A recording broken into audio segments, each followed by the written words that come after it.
Okay, so a little bit about my story. I'm Nathan. I'm autistic. I'm from the UK. Run my own business, and I work with neurodiverse individuals.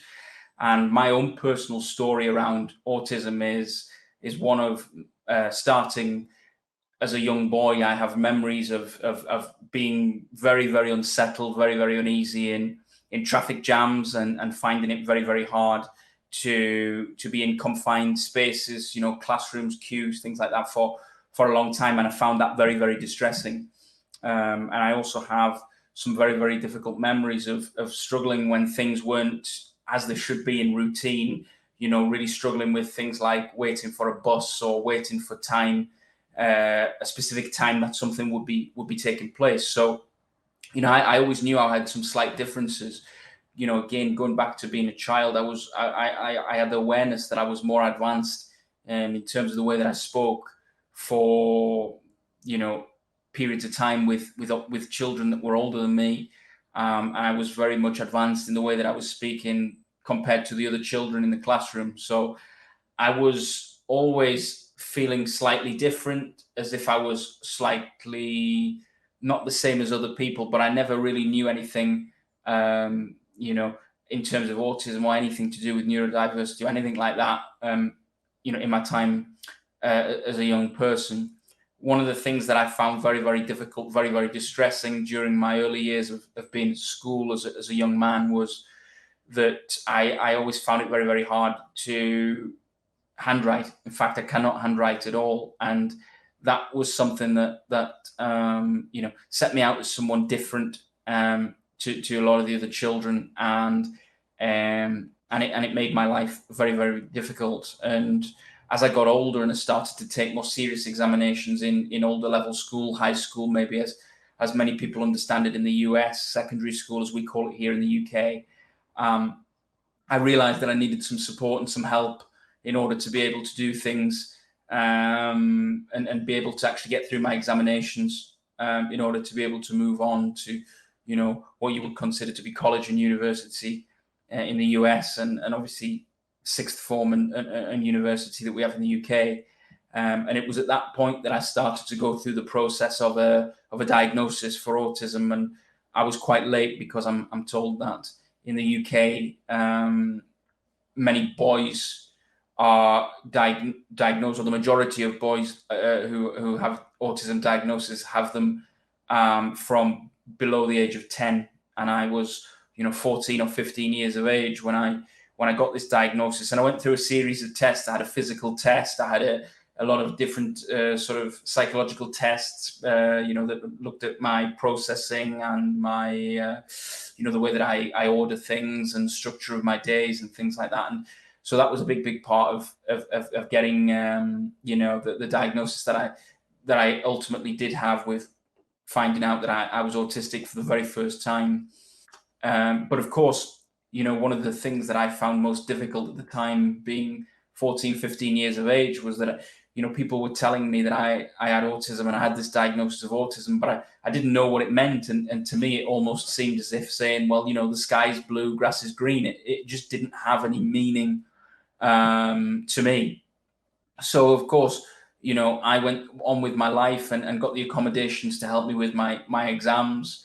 I continued to have a very difficult time with some of the challenges of changing environments, educational environments, as I went through a transition in terms of education from school to university, and the 2 and 3 changes that I made in that period of time. It was very difficult for me, because I was struggling to adapt. And I moved to the city of Manchester for university, which I think a lot of people know that city in the world. It's a big city, very metropolitan city with a lot of people, and very built up. And the area that I'd grown up in was a semi-rural environment. So for me to actually move to a big city like Manchester was a huge culture shock. And ultimately, after a period of time, I was okay initially, but after a period of time, I found it very difficult to live my life in such an area of heavy density, population density, city that was never switching off. And it had a very bad effect on my mental health and well-being.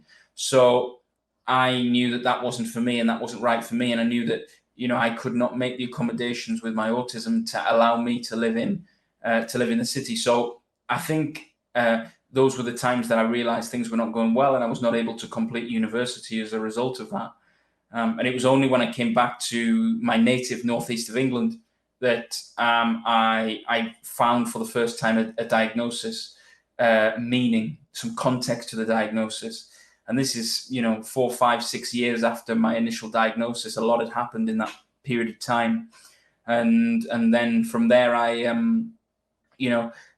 started to get the support I needed to start to understand what autism was, how it affected me, how I could get the support for some of the challenges in my daily life, and it's allowed me to live my life to the full and to reach my potential a lot more now as a business owner, self-employed, working with many clients in many parts of the world, delivering coaching not only in neurodiversity but also in sports performance, which is my specialism, and then the performance of sports officials. And for me, it's been a massive boost because I've understood where my strengths are, where my weaknesses are, what are the areas that I need support with, and it's allowed me to live a much happier and fulfilled life.